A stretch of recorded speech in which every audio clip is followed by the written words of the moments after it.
Hello and welcome to this episode of Retail Touchpoints TV. I'm Amanda Batista, Associate Editor at Retail Touchpoints, and I'm here with Fiona Diaz, who's the Executive Vice President of Marketing and Strategy at GSI Commerce. Fiona, thanks for being with us today. Well, thanks for having me today.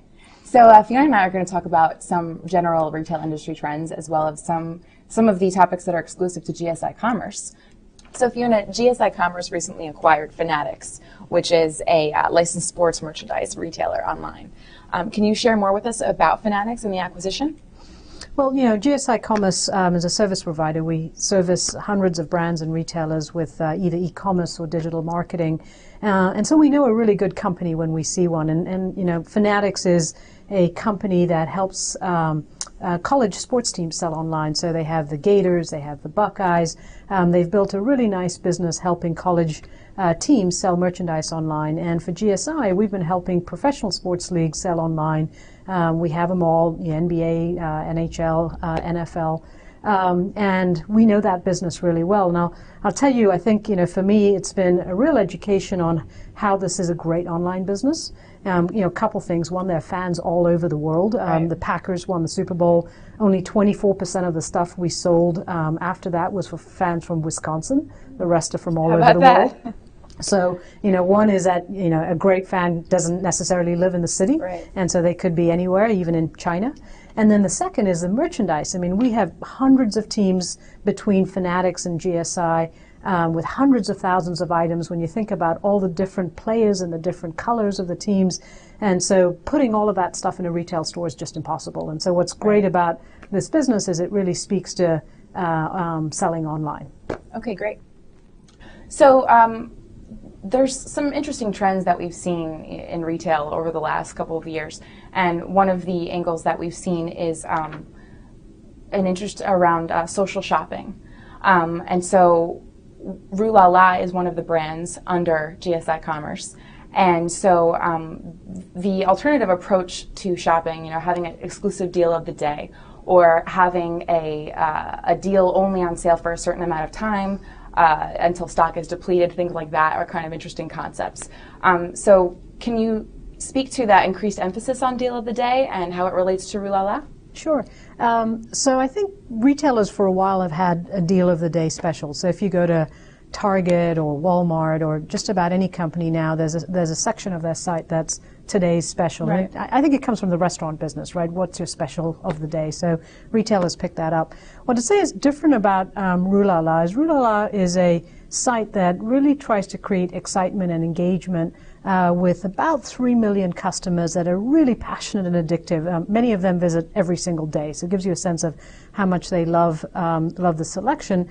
And it's not just one deal of the day; it's 40 or 50 items that are offered that day. Highly curated boutique, and it's actually a couple of days, so you have 2 days to do it.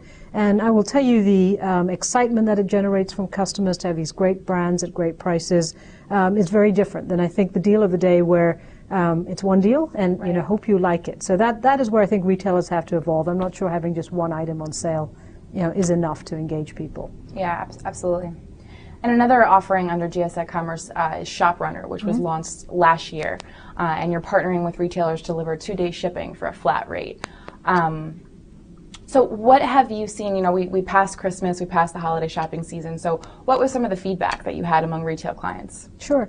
So ShopRunner, as you pointed out, it's free unlimited 2-day shipping and free shipping on returns for an annual fee. And I think we've really been surprised at how excited retailers have been. We launched with, I think it was about 15 different retailers. We're 6 months in. We have 70 retailers signed up, from Toys R Us to Dick's Sporting Goods to PetSmart.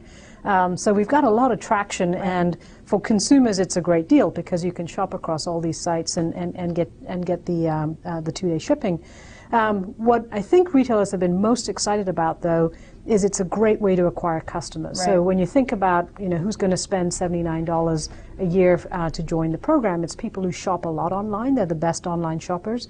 And so what we've seen is, you know, a consumer may sign up on drugstore.com and then end up buying on Dick's Sporting Goods. And so for the retailers, it's almost like a cooperative marketing program where they're introducing great online customers to each other. So I'd say overall it's been, really exciting to see how retailers have come together and cooperated to, take on a rather large threat in our industry, which is Amazon and their Amazon Prime program. Right. Excellent. And so just to go back a little bit, so we talked about social shopping and that impact that we're seeing. And technology has a really great role in retail these days, especially. So in addition to things like smartphones, which are really empowering shoppers to be smarter and can in many ways pose a threat to retailers, what are some of the interesting technologies that you're seeing emerge? Well, you brought up smartphones, right? So this past year, I guess, was really the first year, I think, that mobile shopping really took off. Yeah. One example, RueLala, we've talked about them, but on Thanksgiving Day, they had 19% of their sales come through a mobile device. Wow. The year before it was 2%. That's pretty staggering. Yeah, it just gives you kind of a sense of how much things change in just 1 year.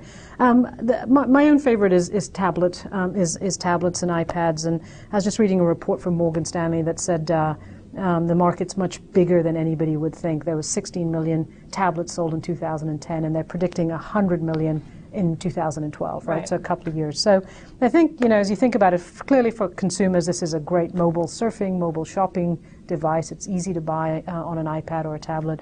But I also think there's going to be a lot of innovation in retail stores where associates will use it for consultative selling. And my own personal favorite is mobile checkout. So if I never have to stand in a checkout line again and somebody can just check me out with an iPad, I think it'll be exciting for the customers not to stand in line, but more importantly for retailers, it's a way to get a lot of cost out of the system and have a much better shopping experience. Definitely. So that builds on my next point. So I was going to talk about enterprise mobility and the impact that we're seeing. We saw retailers like JCPenney announce that they're planning to launch the iPad in the store to empower store associates. So are there any other technologies that you would point to as pretty innovative on the back end in the retail store? I haven't seen a whole lot on the back end. I think really it boils down to what can you use to make the retail store experience more exciting. I mean, one of the reasons why the online channel has grown as much as it has, I think last year it grew 15%, and retail didn't grow as much as online, is because it's become so easy to shop online. And retail stores have become, frankly, so hard to shop. I mean, you can't find the product, you can't find the information, you can't find anybody to help you. Right. It's actually a rather painful shopping experience. And so anything retailers can do to excite and bring customers into their stores, I think will make a big difference. I think the focus has really been about how do we use technology to bring people to the stores, and then once they're in the stores, being able to pull up on your iPad, all the information you would need, or your iPhone. Comparison shopping is something that, as one example, I think will be both very threatening to retailers as well as a big opportunity. I mean, if you can pull up prices on different companies while you're standing in a retail store, that can be something that retailers are really going to have to think long and hard about how they're going to address both a threat but also an opportunity. Absolutely. Well, Fiona, I think that wraps up our questions. We appreciate you taking the time to come and speak with us today on some of these retail trends. And thank you for watching. Thanks very much for having me.